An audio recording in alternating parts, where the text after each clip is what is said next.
नमस्कार. 7च्या बातमीपत्रात मी विनायक घोडे आपलं स्वागत करतो. सुरुवातीला एक नजर ठळक बातम्यांवर.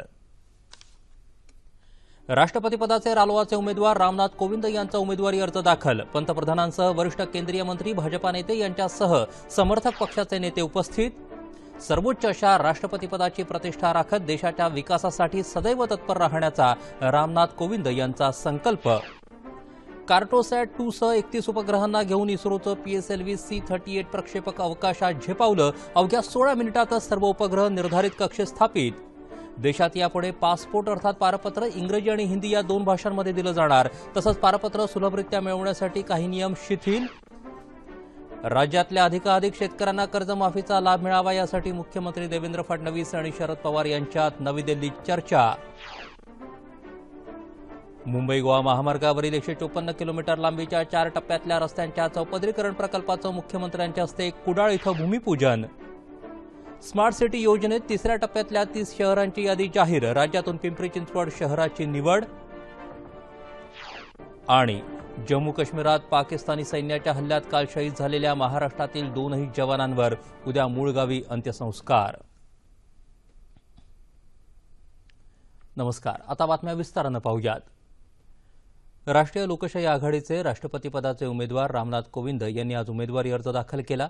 यावेळी पंतप्रधान नरेंद्र मोदी यांच्यासह माहिती आणि प्रसारण मंत्री व्यंकय्या नायडू, रस्ते वाहतूक आणि महामार्ग मंत्री नितीन गडकरी, परराष्ट्र व्यवहार मंत्री सुषमा स्वराज, भाजपाचे राष्ट्रीय अध्यक्ष अमित शहा, ज्येष्ठ नेते लालकृष्ण अडवाणी तसंच मुरली मनोहर जोशी उपस्थित होते. केंद्रीय सामाजिक न्याय राज्यमंत्री रामदास आठवले, भाजपा शासित राज्यांचे मुख्यमंत्री, सहकारी पक्षांचे मुख्यमंत्री तसंच भाजपा आणि सहकारी पक्षांचे ज्येष्ठ नेते आणि खासदार राजू शेट्टी यावेळी उपस्थित होते. अर्ज दाखल केल्यानंतर कोविंद यांनी पहिल्यांदाच पत्रकारांशी संवाद साधला. राष्ट्रपतीपद हे सर्वोच्च असून या पदाची प्रतिष्ठा राखण्याचा मी प्रयत्न करेन, तसंच देशाच्या विकासासाठी सदैव तत्पर राहीन असं कोविंद यांनी यावेळी सांगितलं. राजनीति से ऊपर होना चाहिए. देश को सर्वांगीण विकास, नौजवानों की आशा और आकांक्षा, आधुनिक शिक्षा को बढ़ावा मिले. और मित्रों, कुछ ही वर्षों बाद हम आज़ादी के 75 साल सेलिब्रेट करने वाले हैं. ऐसे समय में भारत का निरंतर विकास होता रहे और उसके निर्माण का सपना पूरा हो, इसके लिए मैं सदैव प्रयासरत रहूंगा. राष्ट्रपती पदाच्या निवडणुकीसाठी विरोधी पक्षानं लोकसभेच्या माजी अध्यक्ष मीरा कुमार यांची उमेदवारी काल जाहीर केली. त्यामुळे आता निवडणूक होणं निश्चित आहे.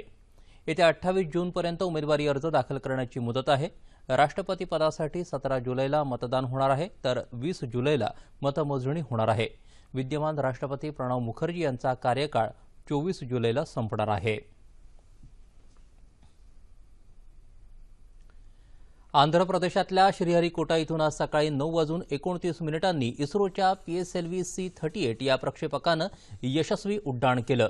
कार्टोसॅट 2 सह इतर 31 उपग्रहांचं प्रक्षेपण यावेळी करण्यात आलं. उड्डाण केल्यानंतर PSLV प्रक्षेपकानं 16 मिनिटांमध्येच कार्टोसॅट 2ला निर्धारित कक्षेत स्थापित केलं. तसंच इतर 30 नॅनो उपग्रहांनाही निर्धारित कक्षेत यशस्वीरित्या स्थापित केलं. कार्टोसॅट 2 उपग्रहाद्वारे मिळणारी माहिती शहर आणि ग्रामीण नियोजन, भौगोलिक माहिती यासाठी उपयुक्त ठरणार आहे. तसंच दहशतवादी छावण्या आणि बँकर्सची माहिती मिळवण्यासाठी त्याचा उपयोग होणार आहे. देशात यापुढे पासपोर्ट अर्थात पारपत्र इंग्रजी आणि हिंदी या 2 भाषांमध्ये दिलं जाईल अशी घोषणा परराष्ट्र व्यवहार मंत्री सुषमा स्वराज यांनी केली. 1967च्या पारपत्र कायद्याला 50 वर्ष पूर्ण झाल्याबद्दल आयोजित सोहळ्यात त्या आज नवी दिल्ली इथं बोलत होत्या. पारपत्र मिळवण्याची प्रक्रिया अधिक सुलभ करण्याच्या उद्देशानं सरकारनं काही नियम शिथिल केल्याचं त्या म्हणाल्या. 8 वर्षांखालील बालकं आणि 60 वर्षांवरील ज्येष्ठ नागरिकांना पारपत्रासाठी 10% शुल्क कमी आकारलं जाईल असंही स्वराज यांनी सांगितलं. ग्रामीण भागातल्या नागरिकांना सोयीचं जावं याकरता पारपत्रासाठी अर्ज सादर करतेवेळी पॅन कार्डऐवजी रेशन कार्ड देण्याची सवलत देण्यात आली आहे असंही त्या म्हणाल्या. या निमित्तानं भारतीय टपाल विभागानं जारी केलेल्या विशेष टपाल तिकिटाचं अनावरणही यावेळी स्वराज यांच्या हस्ते झालं. कर्जमाफीचा लाभ अधिकाधिक शेतकऱ्यांना मिळावा या संदर्भात मुख्यमंत्री देवेंद्र फडणवीस आणि राष्ट्रवादी काँग्रेसचे अध्यक्ष शरद पवार यांच्यात आज नवी दिल्ली इथं चर्चा झाली। कर्जमाफीबाबत राज्य सरकारमधले मंत्री विविध राजकीय पक्षांशी चर्चा करतायत, त्याचाच एक भाग म्हणून मुख्यमंत्र्यांनी आज शरद पवार यांची भेट घेतली। यावेळी महसूल मंत्री चंद्रकांत पाटील तसंच राष्ट्रवादी काँग्रेसचे नेते दिलीप वळसे पाटील, सुनील तटकरे आणि धनंजय मुंडे उपस्थित होते। शेतकऱ्यांचं 1 लाख रुपयांपर्यंतचं कर्ज माफ करण्याची योजना आहे। याचा लाभ 83% शेतकऱ्यांना होणार असून यासाठी 25,000 कोटी रुपयांचा खर्च अपेक्षित आहे। यासोबतच नियमित कर्ज भरणाऱ्यांसाठी वेगळी योजना तयार केली जाईल। यासह अनेक मुद्द्यांवर यावेळी चर्चा झाली असून शरद पवार यांनी या संदर्भात सूचना केल्या तसंच मार्गदर्शनही केलं, अशी माहिती चंद्रकांत पाटील यांनी बैठकीनंतर पत्रकारांना दिली। राज्याची आर्थिक परिस्थिती आणि शेतकऱ्यांचं समाधान याचा समतोल साधावा अशी सूचना पवार यांनी केल्याचं पाटील यांनी सांगितलं। कर्जमाफीची संपूर्ण योजना समजून घेत या योजनेचं पवार यांनी स्वागत केल्याचा दावा चंद्रकांत पाटील यांनी यावेळी केला। मुंबई गोवा महामार्गावरील सुमारे 154 किलोमीटर लांबीच्या रस्त्यांच्या 4 टप्प्यातल्या चौपदरीकरणाचा भूमिपूजन सोहळा आज सिंधुदुर्ग जिल्ह्यातल्या कुडाळ इथं मुख्यमंत्री देवेंद्र फडणवीस यांच्या हस्ते होत आहे। केंद्रीय रस्ते वाहतूक आणि महामार्ग मंत्री नितीन गडकरी कार्यक्रमाच्या अध्यक्षस्थानी असून शिवसेना पक्षप्रमुख उद्धव ठाकरे प्रमुख पाहुणे म्हणून उपस्थित आहेत। कार्यक्रमाला केंद्रीय मंत्री सुरेश प्रभू, अनंत गीते, रामदास आठवले उपस्थित आहेत। त्याचबरोबर शिवसेना पक्षप्रमुख उद्धव ठाकरे आणि काँग्रेस नेते नारायण राणे बऱ्याच वर्षांनंतर एकाच व्यासपीठावरती आले आहेत। विकासासाठी एकत्र यायला हवं असं सांगत राणे यांनी केंद्रीय मंत्री नितीन गडकरी यांच्यावर स्तुतिसुमनांचा वर्षाव केला। केंद्र सरकारच्या महत्त्वाकांक्षी स्मार्ट सिटी योजनेअंतर्गत 3ऱ्या टप्प्यातल्या यादीत पिंपरी चिंचवड शहराची आज निवड झाली। स्मार्ट सिटी योजनेत आतापर्यंत राज्यातल्या 11 शहरांचा समावेश झाला आहे। नवी दिल्लीतल्या विज्ञान भवनात आयोजित शहरी परिवर्तन या राष्ट्रीय कार्यशाळेत केंद्रीय शहर विकास मंत्री व्यंकय्या नायडू यांनी आज स्मार्ट सिटी योजनेअंतर्गत देशातल्या 30 शहरांची यादी जाहीर केली। त्यात पिंपरी चिंचवडचा समावेश आहे। आज निवड झालेल्या 30 शहरांना विविध सोयींनी सुसज्ज बनवण्यासाठी स्मार्ट सिटी योजनेअंतर्गत 57,393 कोटी रुपयांची गुंतवणूक करण्यात येणार आहे।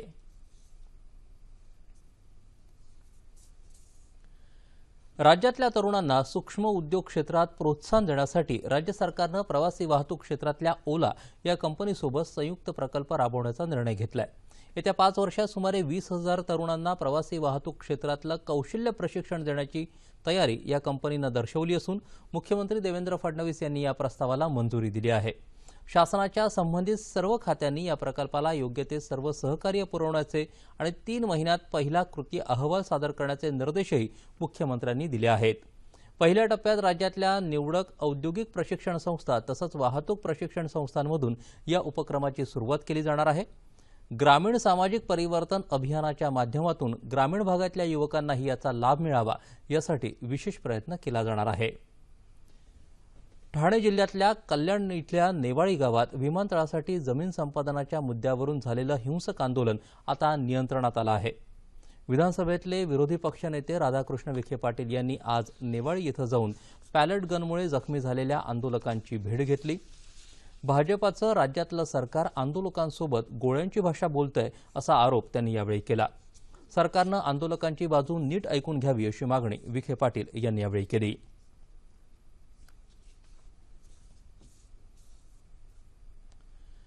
वैद्यकीय तसंच दंतवैद्यकीय अभ्यासक्रमाच्या प्रवेशासाठी झालेल्या नीट अर्थात राष्ट्रीय पात्रता प्रवेश परीक्षेचा निकाल आज जाहीर झाला। सीबीएसईच्या अधिकृत संकेतस्थळावर विद्यार्थ्यांना हा निकाल पाहता येईल। पंजाबच्या नवदीप सिंग या परीक्षेतून देशातून पहिला येण्याचा मान मिळवला आहे। पुण्याचा अभिषेक डोगरा 720 पैकी 641 गुण मिळवत राज्यात पहिला तर देशातून 5वा आला आहे। लातूरमधला विवेक सामंते एसटी प्रवर्गातून देशातून 5वा आलाय तर लातूरचीच नेहा बास्टे 19वी आली आहे। येत्या 28 जूनपासून वैद्यकीय अभ्यासक्रमाची प्रवेश प्रक्रिया सुरू होईल। नीट परीक्षेचा निकाल जाहीर करायला मद्रास उच्च न्यायालयानं स्थगिती दिली होती, मात्र सीबीएसईनं मद्रास उच्च न्यायालयाच्या या निर्णयाला सर्वोच्च न्यायालयामध्ये आव्हान दिलं होतं। सीबीएसईच्या याचिकेवर सुनावणी देताना सर्वोच्च न्यायालयानं नीट परीक्षेचा निकाल जाहीर करण्याचे निर्देश 12 जूनला दिले होते। त्यानुसार आज हा निकाल जाहीर झाला। वाशिम जिल्ह्यातल्या रिसोड तालुक्यातल्या हिवरा पेन गावानं 14व्या वित्त आयोगाच्या निधीचा वापर करून शुद्ध पिण्याच्या पाण्याची सुविधा उपलब्ध करून दिली आहे। 1700 लोकवस्ती असलेल्या या गावातले सगळे जलस्रोत फ्लोराईडयुक्त असल्यानं गावाला शुद्ध पाणी मिळत नव्हतं। त्यामुळे ग्रामस्थांना हाडांच्या तसंच दातांच्या समस्या भेडसावू लागल्या। मात्र वित्त आयोगाच्या योजनेतून 3 लाख रुपये खर्च करून पाणी शुद्धीकरणाचं यंत्र बसवण्यात आलं। त्यामुळे शुद्ध पाणी मिळून आजारांवर नियंत्रण मिळवणं शक्य झालं। त्याचबरोबर ग्रामपंचायतीनं 5 रुपयामध्ये 20 लिटर शुद्ध पाण्याचं वाटपही सुरू केलं। या योजनेविषयी गावकऱ्यांनी समाधान व्यक्त केलं आहे। आणि सर्व गावातील 100% घरांना शुद्ध पाणी पुरवठा भेटत आहे। त्याच्यामुळे जे काही पायाचे हाडाचे जे दुखण्याचे आजार होते आणि दात खराब झालेले होते, आता त्याचा बराच परिणाम या शुद्ध पाण्यामुळे या ठिकाणी दिसत आहे। जो दवाखान्यावर होणारा खर्च होता, त्याच्यामुळे या दवाखान्याचा खर्च आमचा या ठिकाणी वाचलेला आहे।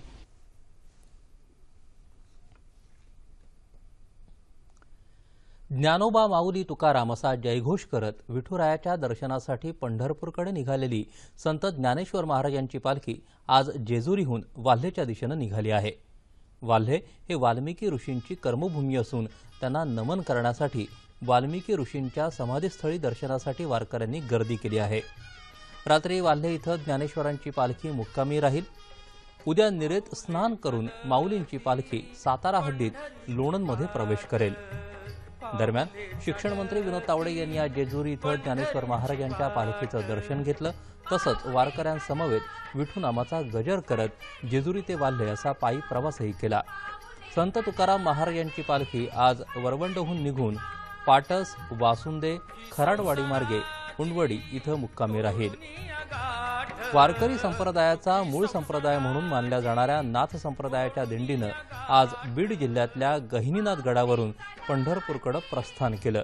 नाथांच्या समाधीचं पूजन करून पालखीत पादुका ठेवण्यात आल्या।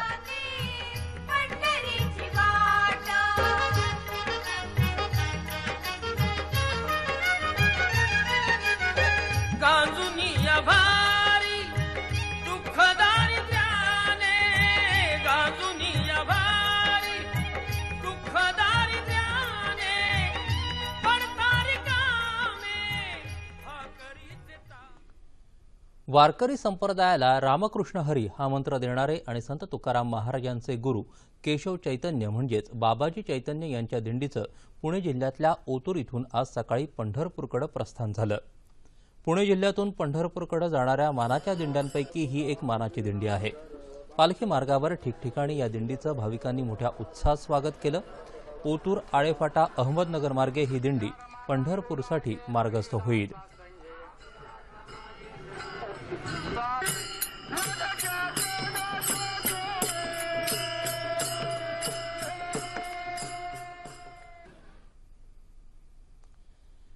भारतीय जनसंघाचे संस्थापक, संपूर्ण जम्मू काश्मीरचे पुरस्कर्ते आणि थोर शिक्षणतज्ञ डॉक्टर श्यामाप्रसाद मुखर्जी यांची आज पुण्यतिथी। या निमित्तानं पंतप्रधान नरेंद्र मोदी यांनी त्यांना आदरांजली वाहिली आहे। श्यामाप्रसाद मुखर्जी यांनी 1951 मध्ये भारतीय जनसंघाची स्थापना केली। 1952च्या पहिल्या सार्वत्रिक निवडणुकीत ते जनसंघातर्फे लोकसभेवर निवडून आले। संसदेत विरोधी पक्षांची आघाडी स्थापन करून त्याचं नेतृत्वही केलं। जम्मू काश्मीरच्या संपूर्ण विलीनीकरणासाठी त्यांनी मोहीम सुरू केली। 1953 मध्ये तुरुंगवासात असताना त्यांचा मृत्यू झाला। मुखर्जी स्वातंत्र्यपूर्व काळात काही काळ हिंदू महासभेतही होते। मुखर्जी यांच्या पुण्यतिथीनिमित्त त्यांच्या स्मृतींना उजाळा देण्यासाठी देशभरात विविध कार्यक्रमांचं आयोजन करण्यात आलं आहे। जम्मू काश्मीरमध्ये पूंछ जिल्ह्यात प्रत्यक्ष नियंत्रण रेषेलगत गस्त घालताना पाकिस्तानच्या सीमा कृती दलानं काल केलेल्या हल्ल्यात भारताचे 2 जवान शहीद झाले। यात औरंगाबाद जिल्ह्यातले नाईक संदीप जाधव आणि कोल्हापुरातले शिपाई श्रावण माने यांना वीरमरण आलं। संदीप जाधव हे औरंगाबादमधल्या केळगाव मुर्डेश्वरचे रहिवासी आहेत। त्यांचा पार्थिव आज रात्री 9 वाजेपर्यंत औरंगाबाद विमानतळावर येणार असून अंत्यविधी उद्या सकाळी 10 वाजता गोकुळवाडी केळगाव इथं होणार आहे। जाधव यांच्या मृत्यूमुळे संपूर्ण गावावर शोककळा पसरली आहे। जाधव 2002 मध्ये सैन्यात भरती झाले होते।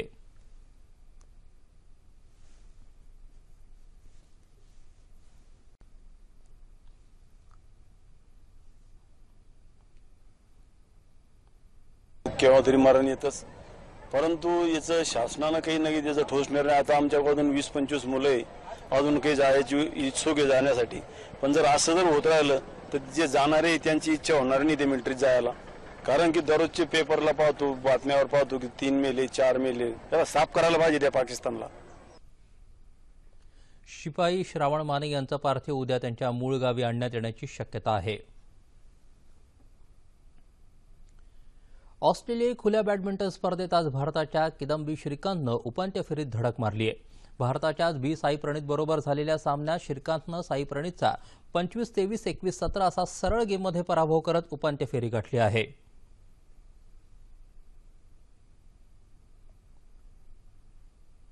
महिला एकेरीत मात्र पीव्ही सिंधू आणि सायना नेहवाल दोघांचंही आव्हान संपुष्टात आलं. तायवानच्या ताय झू इंग सोबत झालेल्या चुरशीच्या लढतीत पहिला गेम सिंधू 21-10च्या मोठ्या फरकानं जिंकली. मात्र पुढच्या 2 गेममध्ये सिंधू चमकदार कामगिरी करू शकली नाही. उपांत्यपूर्व सामन्यात सायना नेहवालला चीनच्या सुन यू हीनं 21-17, 10-21, 21-17 असं हरवलं.